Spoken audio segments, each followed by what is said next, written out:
Hi. When one kid bullies another one, he makes the other kid give him his lunch money, or maybe his cookie. In prison, it might be cigarettes you have to pay to the bully. But either way, the payment is for protection. If you give your money or food or whatever, and probably do some other things as well, you'll be safe. But the thing is, the protection you're receiving is not just by the bully, but also from the bully. The bully is saying, give me your money or cigarettes or whatever, and I won't beat you or maybe kill you. You pay the bully to protect yourself from the bully. We all know that bullies are insecure. They're weak and cowardly and need to lord it over other people to make themselves feel powerful. Well, that's how it is with Yahweh, the God of Israel. He's weak and pathetic and needs constant praise so he can feel good about himself. You give him a tithe or freewill offering or love offering or whatever your particular cult calls it, and you do every other thing he commands, and he'll protect you. He'll protect you from himself. Yahweh bullies you into doing what he wants by agreeing not to kill you or burn you. He's the biggest bully of all time. He's the bully other bullies learn from. And most people are so cowardly themselves that they give in to the bully. If enough people would stand up against him, he'd disappear. In time, people would laugh about how silly their parents used to be to give in to the bully. Now I know that people who pay this big bully with their money, time, and energy think he's protecting them from some big bad wolf in the neighborhood. They think there's an evil demon running around devouring whomever he can. They try to pay no attention to the God behind the curtain and blame everything on the being they call the devil.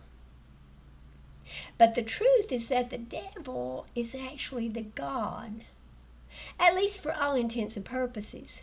Think about it. It's the God who sicked his servant Satan on Job.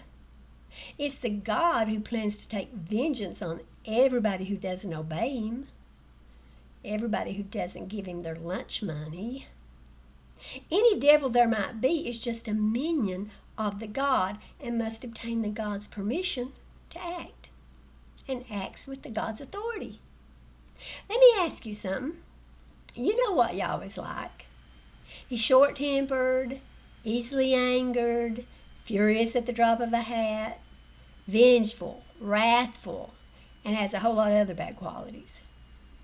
So, would you want to marry a man like Yahweh? Think about it seriously.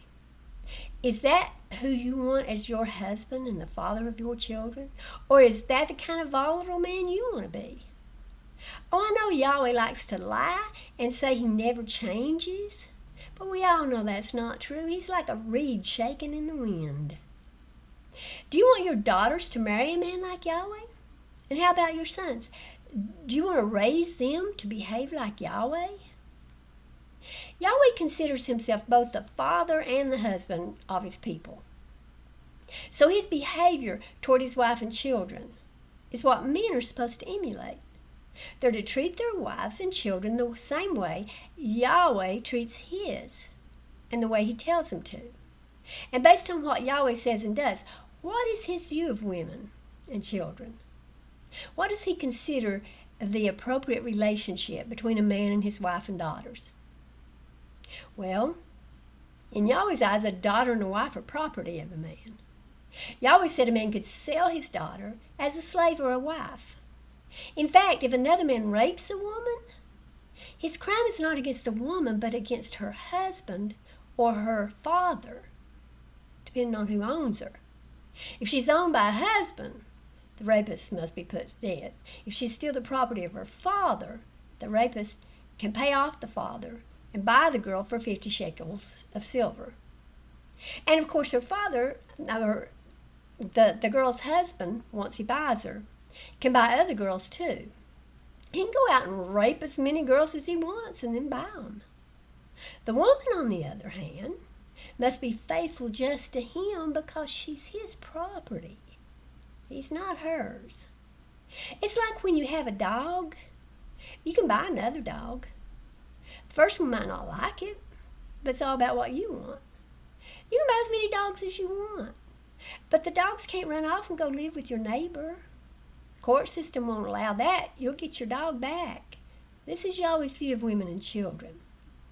Now, we all know Jesus tried to revamp Yahweh's reputation and do a little better job of marketing the Godhead, but he really didn't help much. Sure, the new and improved God said, love your wife and love your children, but what does that mean? Now that the God is kinder and gentler, does that change things between a man and his wife and children? Well, when Yahweh loves you, he chastens you often. I hear Christians all the time talking about how Yahweh will break you down so he can build you back into what he wants you to be. So a husband or father can do that too and call it love. I once heard a man say that he thought maybe his God gave his ex-wife cancer because she cheated on him, and his God was punishing her or chastising her. Now, the man himself ended up getting cancer later. But, that was probably not punishment for him because of any sin he committed. His cancer was probably a test of his faithfulness. He was probably one of those people like Job, who was so good that Yahweh sicked Satan on him to show Satan what a wonderful servant he had in the man. But yeah, that's what love is to Yahweh. Yahweh is love. That's what the Bible says anyway. So anything Yahweh does, has done, or will do is love. And anything he commanded or endorsed is love.